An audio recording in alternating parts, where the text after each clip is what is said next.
Jason from Worship Artistry, and if you have ever looked at any of our 700 tutorials, you know this guitar. And you may have even asked me about this guitar, but it's really hard to explain, so we decided to take a full video and just give you the whole story here. I love this guitar. It is the perfect guitar for any setting. It is incredibly versatile. I know it's cool to have like 20 really beautiful guitars, but I don't have a roadie.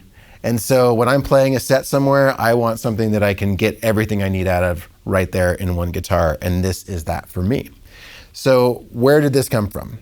Besides Worship Artistry, I have actually taught privately for 20 years.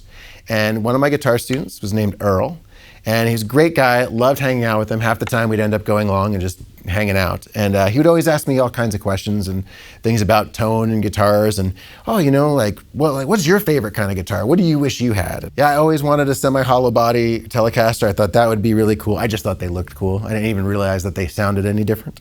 I couldn't decide between whether I wanted like a wood grain Telecaster or if I wanted more of a blonde Telecaster. And I just would tell him. He just kind of teased these things out of me. And one day he comes to his lesson in the morning and he's got 2 guitars with him. And I said, oh, did you get a new guitar? And he said, no, you did. I was like, what?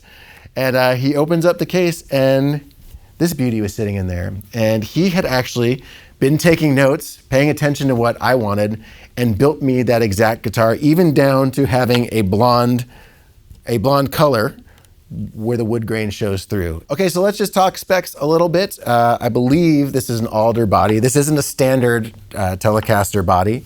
It's slightly different shaped. I think he said he got it on eBay. The neck, I think, is a StewMac neck. Even though it has Fender stickers on it, I probably wouldn't have put the Fender stickers on it.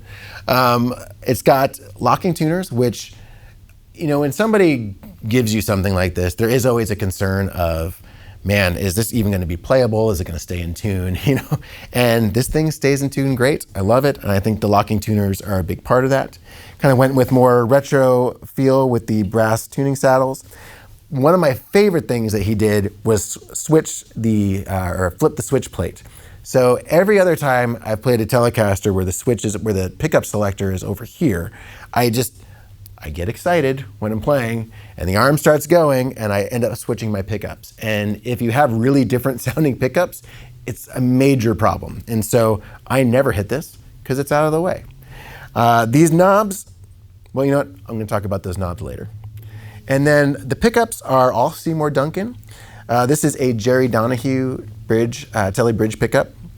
And that one is the only thing that I actually added. It was called a Little 59 that was in there, which just didn't sound telly enough for me. And so I did a lot of research, really fell in love with this pickup. In the middle position, we have more of a Strat style pickup. I don't know what the Seymour Duncan model is. And then this is a Seymour Duncan SM3, I believe, mini bucker. And I also have that split. So I can sit here and talk about it, but let's hear how this thing sounds.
So that is a lot of tones out of one guitar. And I've never been in a situation where I'm like, I can't get what I need out of this thing. But my favorite things about this are just the way the pickups interact with each other, as well as, I'm sorry, I just love this Jerry Donahue pickup. There's probably no better sound to me than when I'm on my bridge.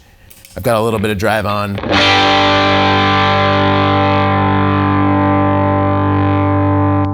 I can listen to a G chord all day if it's played like that.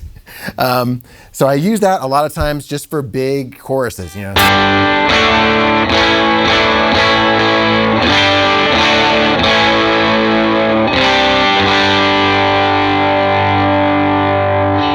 It's also really great for driving lines.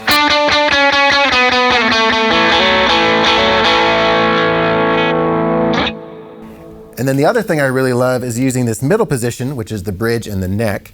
And I love the way it chimes.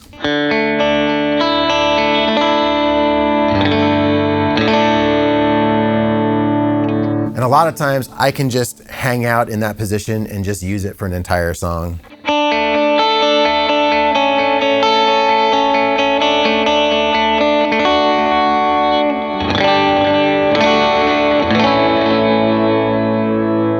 And then that mini bucker neck position doesn't get carried away, and you can still kind of, you know, jump in and take a lead. Can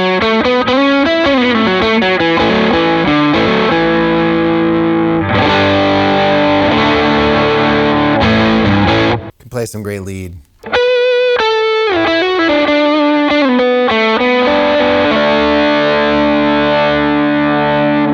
Now you have met Jane, and I hope you like her. And oh, I almost forgot. So these knobs are often a point of contention with people on YouTube.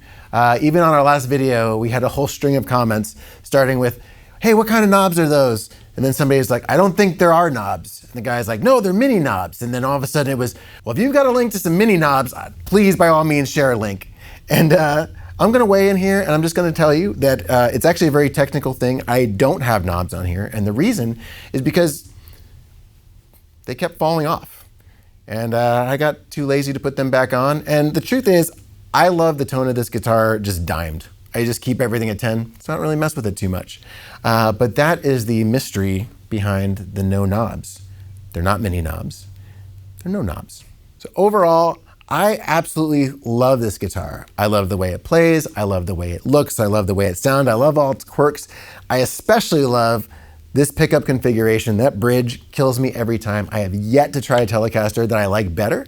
And I love the fact that I can just bring one guitar to anything and I'll have everything that I need. There's a lot more content coming out on the Worship Artistry YouTube channel. You may have noticed it. And you're gonna wanna ring that bell and subscribe. Make sure you don't miss any of it. Give us a comment. Just don't ask me about the knobs.